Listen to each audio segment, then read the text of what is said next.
Gülistan Doku davası aslında 2020 yılından bu yana yani en azından benim mesleki olarak baktığımda kırılma noktalarından biri. Çünkü Gülistan Doku 2020 yılında kaybettirildi ilk olarak. Tabii önce intihar denildi bu konu için.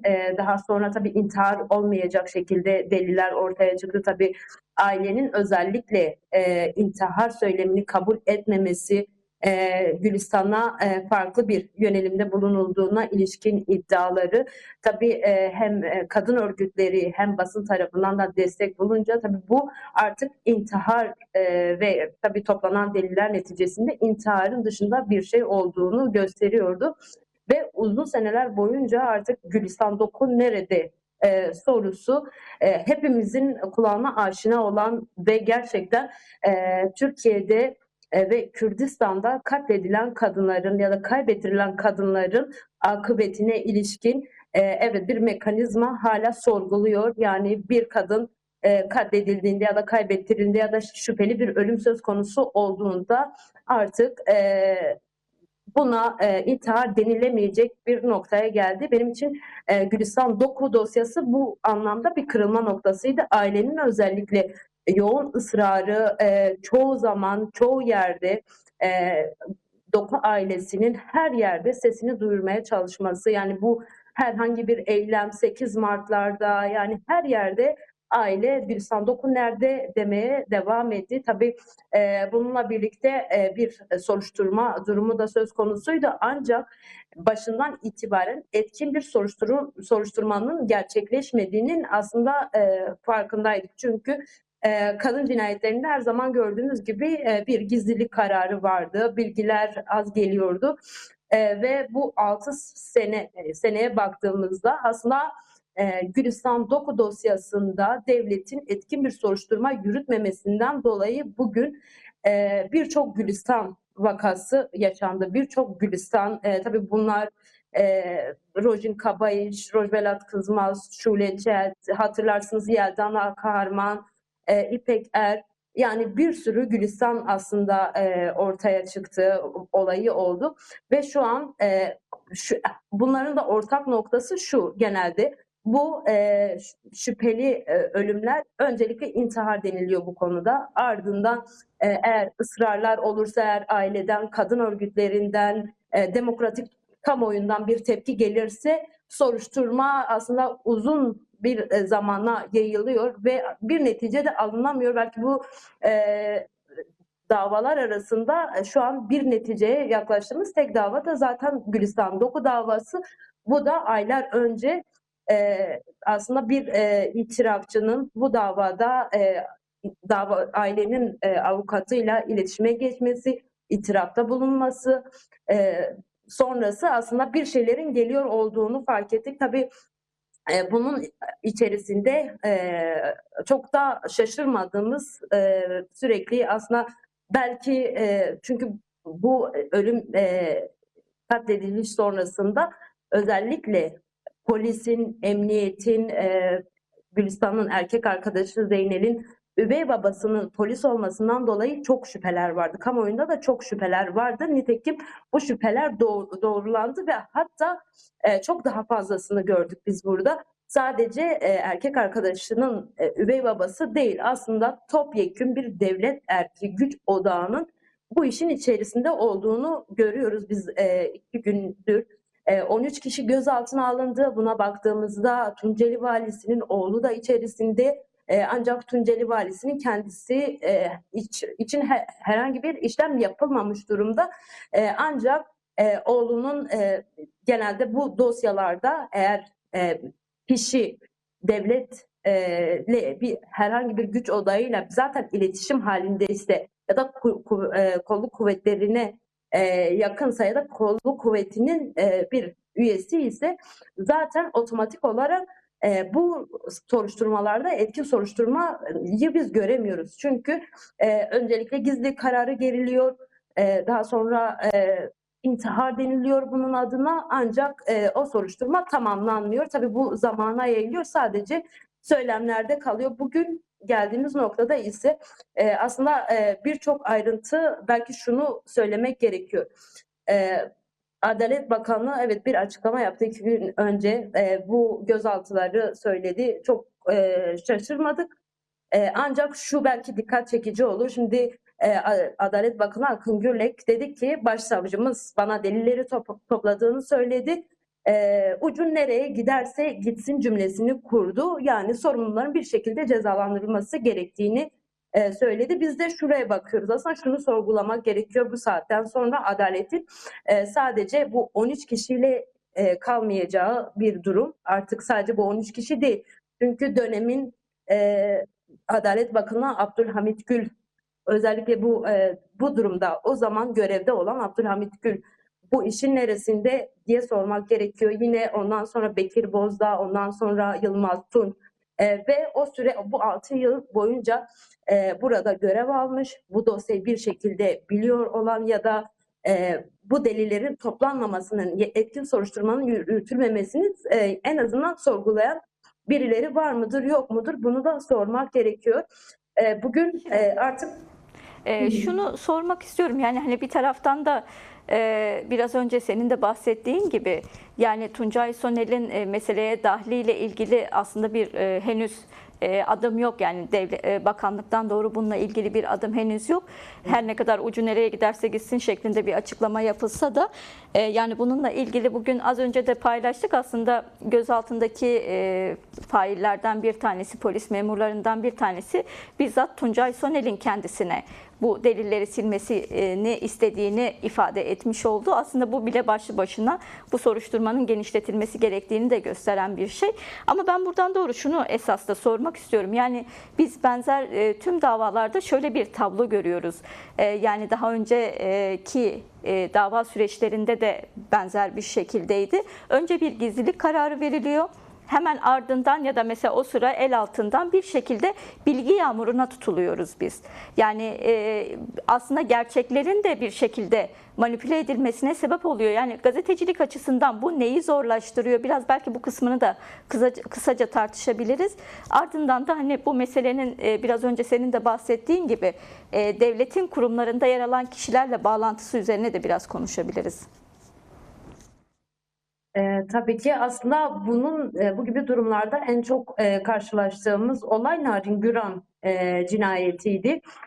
İlk Narin Güran kaybettirildiği zaman köyde örneğin oraya ilk gittiğimde herhangi bir gizlilik barodan herhangi bir gizlilik kararı gelmemiş olmasına rağmen orada görüntüleri izlemek istediğimi bu Narin Güran'ın örneğin ilk görüntüsü çıkmıştı bacağının gözüktüğü.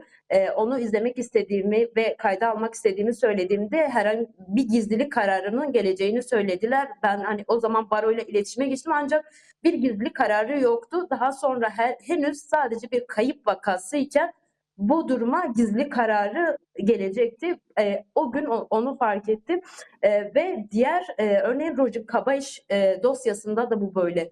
Rojin Kabayiş dosyasına da gizlilik kararı geldi. Bu tabii ki bizim haberi takip etmemizi engellerken avukatların da bu dosyaya ilişkin verilere erişmesini engelliyor. Dolayısıyla bizim de avukatlar aracılığıyla bu verilere ya da çıkacak sonuçlara, olayın örgüsüne ulaşmamızı tabii ki de engelliyor.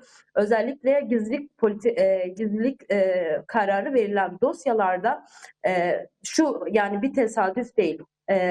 Genellikle şüpheli ölümlerde buna intihar süsü veriliyor. Ya artık şöyle bir durum gelişti. İntihar denilen her olayda biz farklı bir bakış açısıyla bakmak zorunda kalıyoruz.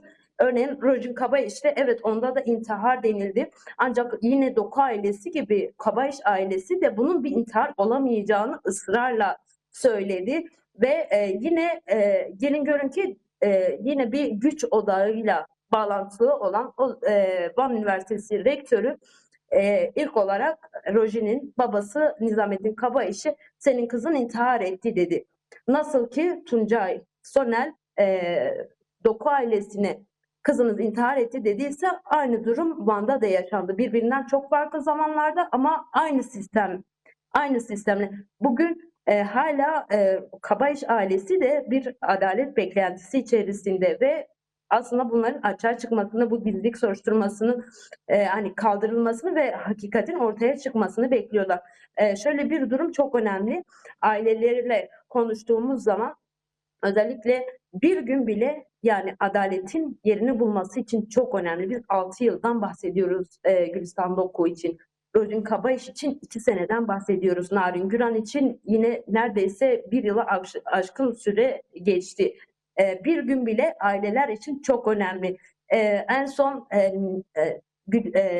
Rodin Kabayiş'in ailesiyle görüştüğümde örneğin birçok şey söylüyorlar. Nedir bu? Örneğin biri emniyete gidip bir ifade veriyor. Yani olayın hakikatin açığa çıkması için herhangi bir ifade verdiğinde bu şöyle bir durumla karşılaşıyor. Gerçekten bu ifade veren ya da olayı bir şekilde şeffaflaştıracak bir ifade tehditle ya da baskı unsurlarıyla bastırılıyor. Bu da yine karşılaştığımız durumlar arasında yer alıyor.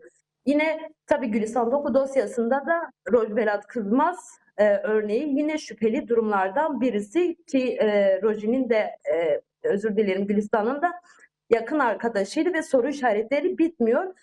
Son olarak Gülistan Doku ile beraber aslında şu da var. Gülistan Doku için bugün evet 13 kişi gözaltına alındı. Soruşturmanın derinleşmesi ve genişletilmesi kesinlikle gerekiyor. 6 yılda 13 kişiyle sınırlı değil. Tabii Tunceli valisi, eski valisi de buna dahil. Yine belki acaba adalet sağlanmış diye denilebilecekse Yeldana için de bu adalet ne zaman sağlanacak? Rojin için de bu adalet ne zaman sağlanacak? Çünkü aileler genelde yani her gün o mücadeleyi veriyorlar ve o adaleti bekliyorlar. Onlar için bir saat bile çok önemli. Evet, değerli Şirin, aslında o kadar çok isim var ki sen de bahsettin bu isimlerden. Belki bunlara Rabia Nazvatan'ı da ekleyebiliriz, Yelda Kaharman'ı da ekleyebiliriz, yine Nadira Kadirova'yı da ekleyebiliriz ve bunların hani akıbeti açısından da çok ciddi anlamda mücadeleler olmasına rağmen karartılmaya devam edilen dosyalar. Buradan doğru şu son günlerde yaşanan aslında okuldaki saldırılarla ilgili de benzer bir tablo açığa çıktı. Onu da kısaca sormak istiyorum. Yani her iki olaya da baktığımızda yani hem okullardaki saldırılara hem de kadın cinayetlerinde son dönemde açığa çıkan durumlara baktığımızda karşımızda ya kamu kurumlarında yer alan bürokratlar ya polis ya asker bunun gibi isimler ya da bunların çocukları çıkıyor karşımıza. Yani fail olarak bunlar çıkıyor ki biraz önce değerli Fatma da hatırlattı. İpeker'i katleden uzman çavuş Musa Orhan da benzer bir ifade kullanmıştı. Bana bir şey olmaz demişti. Biraz aslında o durumun kendisi de bu sonuçlara belki yol açıyor. Bunu söylemek yanlış olmaz gerçekten. Biraz aslında bu yönüyle de toplamda iki durumu da karşılaştırmanı isteyeceğim. Yani bu nasıl bir tablo çıkarıyor karşımıza? Hem okuldaki saldırılar hem kadın cinayetleriyle ilgili özellikle ortaya çıkan faillerin bu tür kimlikleri. Evet, hem kadın cinayetleri hem 2 gündür karşı karşıya kaldığımız şiddet olayları aslında hem birbirinden ayrı tutmamak hem münferit olaylar olarak tanımlamamak gerektiğini düşünüyorum. Çünkü toplumsal bir şiddet zaten görünür bir şekilde artmakta. Biz bunu alanlarda, sokaklarda, her yerde artık görebiliyoruz. Biraz önce Fatma Nur Hanım da söyledi. Her gün bir kadın cinayetine ya da farklı bir toplumsal şiddetle karşı karşıya kalıyoruz. Artık bunun takibini yapmakta bile zorlanıyoruz. Hani hangi birini takip edelim, hangi biri vardı gibi. Yani bu gerçekten toplumsal şiddetin yani kesinlikle artık münferit olmadığını hani altını çizmek istiyorum. Bugün kadın cinayetlerinin artmasının bir sebebi de kesinlikle bu cezasızlık politikası. Bu cezasızlık politikasıyla beraber aslında hem güç odağı biraz önce söylediğiniz aslında hem suç işleyip hem suçu işledikten sonra bir şekilde bundan herhangi bir yaptırım görmeyeceğinden emin olan erkaklı bunu yapıyor. Nasıl ki hani eline silahı alıyor ama örneğin Maraş'taki saldırıda babası emniyet birinci sınıf emniyet müdürü. Yani evinde hem silah bulunduruyor hem bunun yani yeterli bir önlem tedbir alınmamış bu durumda. Ayrıca başına eğer bir şey yapsa da başına bir şey gelmeyeceğinden emin. Çünkü son yıllarda bütün bu şiddet olayları zaten cezasızlık politikasıyla karşı karşıya, cezasız kalıyor. Bu hem suça sevk ediyor hem de aslında yani artıran en önemli etkenlerden birisi. Şimdi bugün örneğin kadın örgütleri bu olaylar için aslında bir araya geldi. Türkiye ve Kürdistan birçok kentinde buna tepkilerini gösterdiler ama bugün örneğin Ahmet'te toplanan kitle arasında ben şunu gördüm. Hem Kabayış ailesi hem örneğin Nilay Esmer'in biliyorsunuz babası tarafından cinsel istismara maruz kalmıştı. Aynı noktada toplanıyorlar ayrı bir şekilde. Yani bütün bu toplumsal şiddet aslında sadece mağdurları bir araya getiriyor. Tabii isyanlarını da dile getiriyorlar ancak bu cezasızlık politikasıyla karşı karşıya kaldıklarını da farkındalar. Bugün biz Maraş'a baktığımızda, Siverek'e baktığımızda yani şu çok bence şu görüntü çok önemliydi. Bu ülkede çocuklar ölmemek için ikinci kattan camdan atlıyorlar ya. Yani bu kolay kolay hafızalardan bence silinmeyecek bir görüntü. Bir öğrenci sabah evden ayrıldığında okula gitmek için yani can güvenliği yok. İkinci kattan atlamak evet şu an getirdiğiniz ekranlara bu gerçekten bir Türkiye özeti. Şu an sistemin bir özeti gibi. Küçücük çocuklar ölmemek için ikinci kattan atlamak zorunda kalıyorlar. Nasıl bir panik hali, nasıl bir korku hali ve bu artabilir endişesiyle bugün veliler çocuklarını okula göndermek istemiyorlar.